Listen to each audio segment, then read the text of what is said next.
All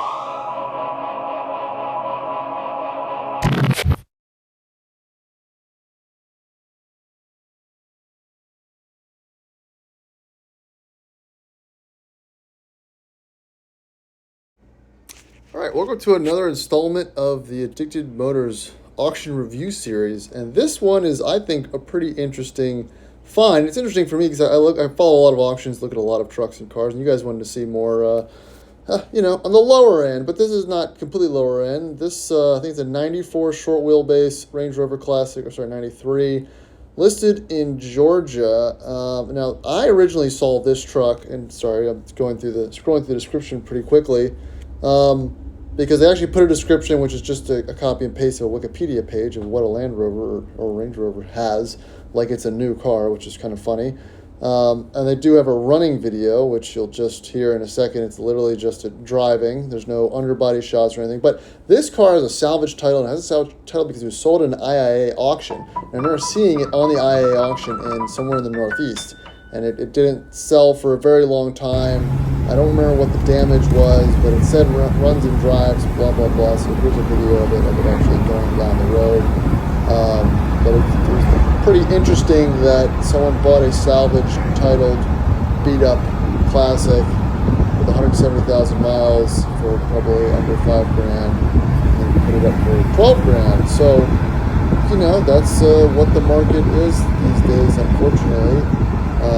But what you'll see is just there's not a lot of upsides in this truck besides that it runs and drives. You don't really get a good idea of what the underbody looks like, what the floors look like. And this is just stuff that no one shows, because if you're looking at the truck on an auction site and it's Range Rover Classic, you might not be versed into what to look for. So you're like, oh, look, it looks fine. There's some underbody shots. Oh, I'm sure the floor, they might not even know the floors rust out in these things. So it's missing all the side valance pieces, got a big old dent in the back. I mean, it's a cool color. It's got interesting wheels on it. Bunch of dents, faded paint, a completely rusted out rear tailgate, which kind of really indicates that there's going to be other rust hidden elsewhere. You don't have a rusted rear tailgate and don't have a rusted cross member or floorboards or, other spots on the truck. Interior, not that great of a condition, I guess. The wood's all peeled and pitting. It's missing the radio. If you look over to the left, that's a blower motor or one of the recirculation motors just sitting on the floor, so that's not a good sign. Stained headliner. It's got seats and windows, and it's all there, but for $11,000 without any good underbody. You'll see them here in a second. There's also not many shots of the sills. They kind of cut that out. There's the 3.9.